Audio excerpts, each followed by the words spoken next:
Eh bien, bonjour à toutes et à tous, j'espère que vous allez tous, c'est tout bien. On se retrouve aujourd'hui pour parler tout simplement du comics Thunderbolt Galerie des Monstres, voilà, sorti chez Panini en mai, je crois, ou avril, enfin avant la sortie du film Thunderbolt avec New Avengers.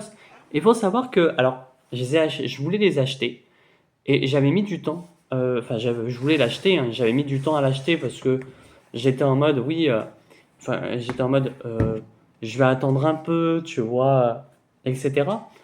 Et d'un coup, en réfléchissant, je me suis dit, mais achète-les, achète-le parce qu'à un moment donné, il va plus être trouvable, sûrement. Euh, et c'est, il faut que je l'achète. Donc, je me suis dit, allez, c'est parti, je l'achète. Et que ne fut pas ma surprise quand j'ai adoré lire ce récit. Alors bien sûr, je vous en parlerai après. Et du coup, en fait, ça m'a donné envie d'acheter vraiment, parce que, alors, peut-être que d'autres non, peut-être, voilà, mais j'avoue que ben, les Thunderbolts, c'est une équipe qui m'intéresse énormément chez Marvel. Et du coup, eh ben, j'ai acheté le Thunderbolts, je sais plus comment il s'appelle, là en must-have. J'ai acheté le Frappe Mondial. Et là, il me manque plus que le Nous sommes les Thunderbolts. Et bon, trois omnibus, mais qui eux viendront petit à petit, hein. On va se calmer quand même, hein. Je vais pas non plus acheter trois omnibus d'un coup à 90 euros les trois, hein. Enfin, voilà. Après, peut-être que je peux le trouver en occasion, moins cher, peut-être.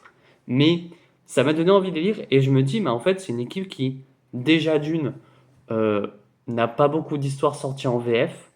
Donc, en vérité, ça va. Je peux les lire très rapidement. Et puis c'est une équipe à qui ben, je me suis énormément attaché. Alors de quoi ça nous parle? Ben, on a tout simplement une équipe de vilains, entre guillemets, qui est réunie voilà, par Norman Osborn, hein, tout simplement, avec des dessins tout simplement voilà, magnifiques, hein.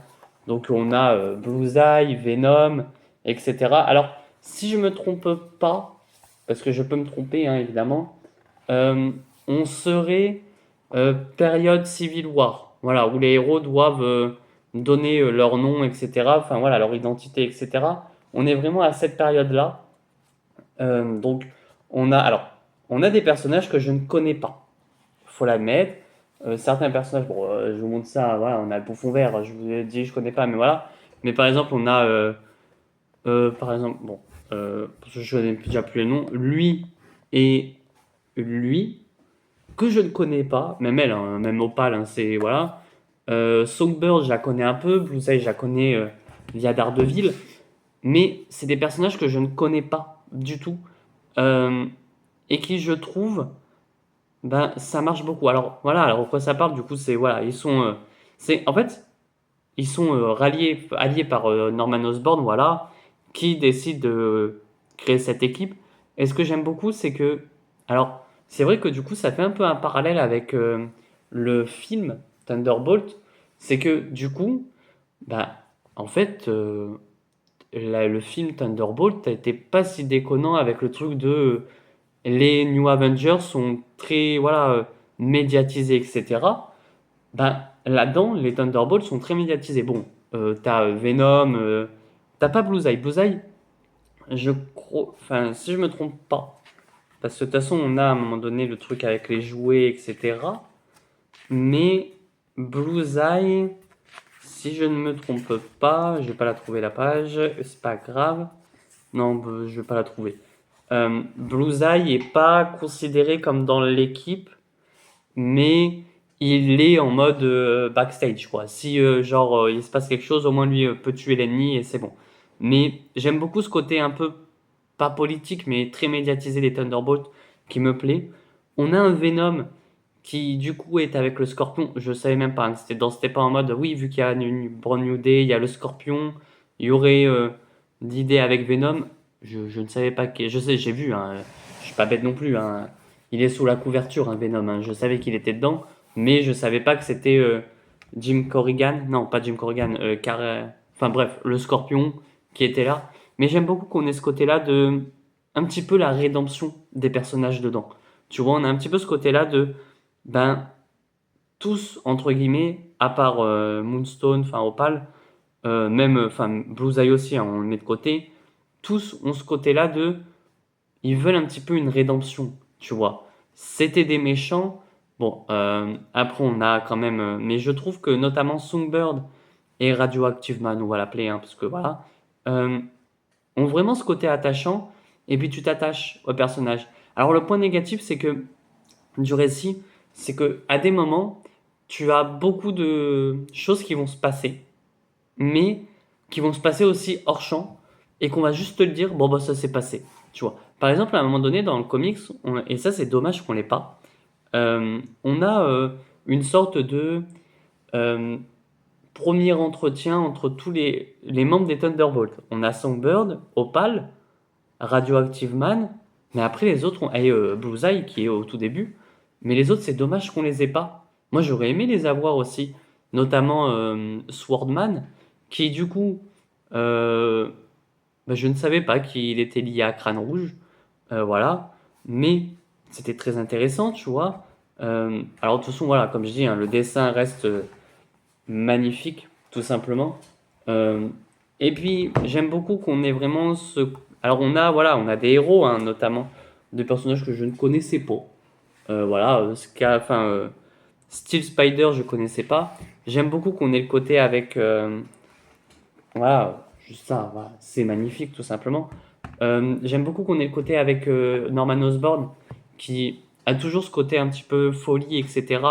Double personnalité.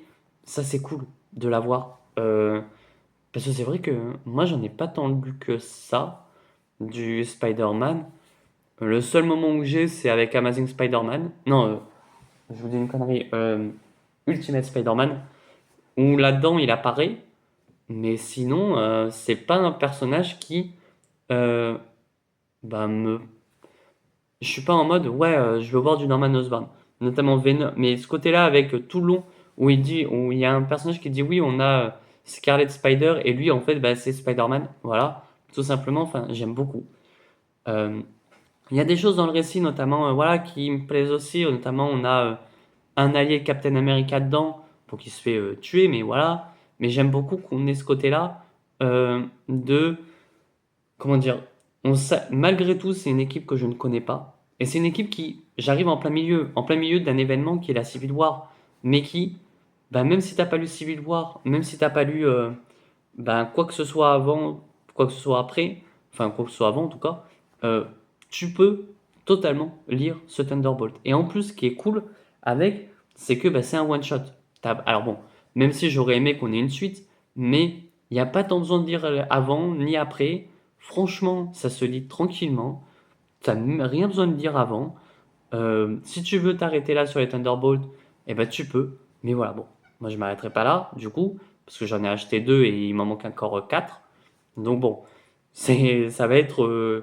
Et non, je suis pas sûr qu'il existe. Non, il n'existe pas en intégrale les Thunderbolts, je pense pas. Mais voilà. Et puis, j'ai été surpris de ce roster et du coup, ça fait plaisir de voir comme quoi on n'a pas le même roster que ce que moi j'avais en tête. Notamment, ben surtout ça se voit dans, mais ils sont tous là-bas. Ça se voit notamment sur les images. Notamment, il y en a un où il y a Red Hulk, d'autres où il y a Bucky. Et ça, bon, bah voilà, Bucky est mon personnage favori de Marvel, aux côtés de Captain America quand même, mais voilà, Bucky quand même. Mais, et puis, dans Frappe Mondiale, ce qui est bien, c'est qu'on a Red Guardian, US Agent, un petit peu le même roster, entre gros guillemets, même si pas tous, mais qu'on a dans le film. Donc c'est ça qui est cool, c'est peut-être que du coup, ça va être encore mieux. Mais franchement, j'ai kiffé lire ce comics. Voilà. Je le conseille. Alors, pour un nouveau lecteur, peut-être, ouais, quoique si. En vérité, si, ça pourrait passer parce que on te les présente, les personnages, quand même, en soi. Même moi qui connaissais, allez, trois personnages dans le truc, et encore, c'est pas le même Venom, ben, ça allait. Donc, honnêtement, vous pouvez le lire tranquillement. Après, peut-être déçu aussi qu'on n'ait pas non plus trop de héros. Voilà, on en a quelques-uns, on a une petite histoire, voilà, mais c'est cool. Et puis, bordel, on voit la folie de Swordman dedans. Je vais pas vous spoiler, mais tu te dis, le mec a vraiment un pet au casque. Et qu'est-ce qu'il fait là? Ben, dans un sens, tu sais pas trop. Mais voilà. Enfin bref, euh, ben, lisez Thunderbolt, voilà, parce que c'est un très bon récit. Euh, voilà, on se dit à bientôt. Dites-moi ce que vous avez pensé de Thunderbolt en commentaire, et moi je vous dis à très bientôt. À très vite pour de prochaines vidéos. Allez, ciao tout le monde.